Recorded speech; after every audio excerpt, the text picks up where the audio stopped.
ఓపిక లేదంటే అవ్వదు నాయన. కొంచెం ఓర్పు సహనం ఉంటేనే జీవితంలో ఎదుగుతావు. మీ అమ్మ నిన్ను సృష్టించుకోవడానికి 9 నెలలు వెయిట్ చేసింది. మరి అమ్మ అలా కాదమ్మ 2 నెలలమ్మ, ప్లీజ్ అమ్మ 2 నెలలమ్మ, ఏమన్నా స్పీడ్ పోస్ట్లో వచ్చేస్తానేమో చూడమ్మా అని అడుగు. డాక్టర్ గారి దగ్గరికి వెళ్ళి, ఏమన్నా 9 నెలలు మొయ్యలేదట మా అమ్మ, ఏమన్నా స్పీడ్ పోస్ట్లో బయటికి లాగేస్తారేమో చూడండి. నన్ను లాగేస్తారు, దైత్య వదిలిపోద్ది, ఏ కాలో చేయో పూడుకోవు. ఇంకా అప్పటికి లోపల ఏ కిడ్నీలో ఎవరో కూడుకోకుండా ఉంటుంది, తీసుకొచ్చేస్తారా. తర్వాత జీవితాంతం అవికిపోతూ బతికేద్ది. కానీ అవిటి దానిలాగా అవిటోళ్ళలాగా. మరి అంతే కదా, 9 నెలలు ఉంటేనే అన్నీ ఏమవుతాయి, చక్క పూడుకుంటాయి. కూడుకొని అన్నీ చక్కగా అన్నీ సమకూర్చబడి కడుపులోనే 9వ నెలలో సమృద్ధిగా ఆరోగ్యవంతురాలుగా బయటకు వస్తావు. లేదు నాకు 6వ నెలలోనే వచ్చేయాలనుకున్నారంటే ఎలా ఉంటారు 6వ నెలలో వచ్చేసిన వాళ్ళు?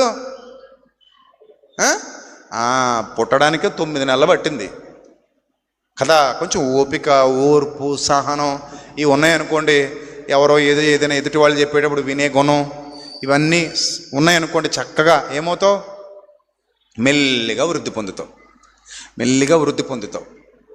సో కాబట్టి ప్రియమైన దేవుని ప్రజలారా, ఓపికతో ప్రార్థన చేద్దాం ఈ రోజు నుంచి.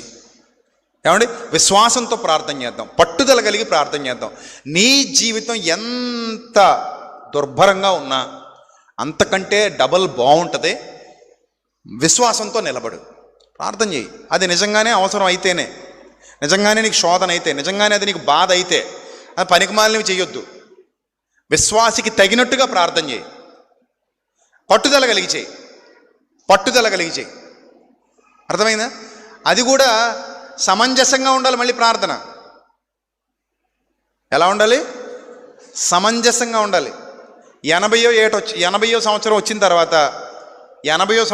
తర్వాత ప్రభు ముడతలు పోవాలి ప్రభు అని ప్రార్థన చేయకు, తప్పది. ఏంటది? 80 కూడా అక్కర్లేదు, 55 వచ్చాక ముడతలు పోవాలి ప్రభు, ప్రార్థన చేయి. ప్రభు ఈ ముడతలు తగ్గించి ప్రభు అన్నాం అనుకో, దేవుడు ఏమంటాడు? 55, 60 వచ్చాక ముసలమ్మ ముడతలే వస్తాయమ్మా, ఇంకా అవన్నీ నువ్వు అడక్కో, అది ప్రకృతి ధర్మం అంటాడు. అవసరం మనకి ఇలాంటి పిచ్చి ప్రార్థనలు? అలాగని యవనంలో ఉండగా మొటిమలు తగ్గించి ప్రభు అని అడక్కో.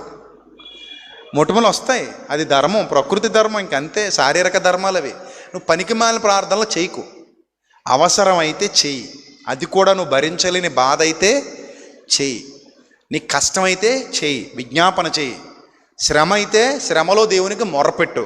కానీ పనికిమాలిన విషయాలు దేవుని సన్నిధిలోకి దయచేసి తీసుకురావద్దు. నీ విజ్ఞాపన న్యాయవంతమైనదైతే, నీ బాధ భరించలేనిదైతే, నీ కష్టం సమంజసమైనదైతే తప్పక దేవుడు న్యాయం తీరుస్తాడు, తప్పక రెస్పాండ్ అవుతాడు. అలాంటి సమస్యతో దేవుని సన్నిధిలోకి వెళ్ళు, అలాంటి సమస్య పట్టుకొని దేవుని సన్నిధిలోకి వెళ్ళు, మోకరించు, అడుగు, విజ్ఞాపన చేయి. లేదా సేవకుడి దగ్గరకు వచ్చి అడుగు, ఏమంటే ఈ విషయమై ప్రార్థన చేయండి అని అడుగు, తప్పులేదు. ఇటు సేవకుడు ప్రార్థిస్తాడు, అటు నువ్వు ప్రార్థించు. అందరి ప్రార్థన దేవుని సన్నిధికి త్వరగా వెళ్ళి నీకు జవాబు వస్తుంది, ఫలితం లభిస్తుంది, నువ్వు హ్యాపీగా ఉంటావు, బాగుంటావు. ఓపిక కావాలి, సహనం కావాలి, ఓర్పు కావాలి.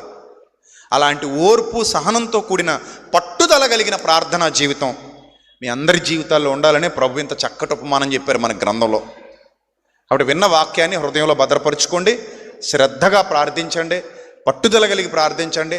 తప్పక దేవుడు మీకు జవాబిస్తాడు, మీ జీవితంలో గొప్ప కార్యం జరిగిస్తాడు. దేవుడు అలాంటి ధన్యత మీ అందరికీ దయచేయునుగాక.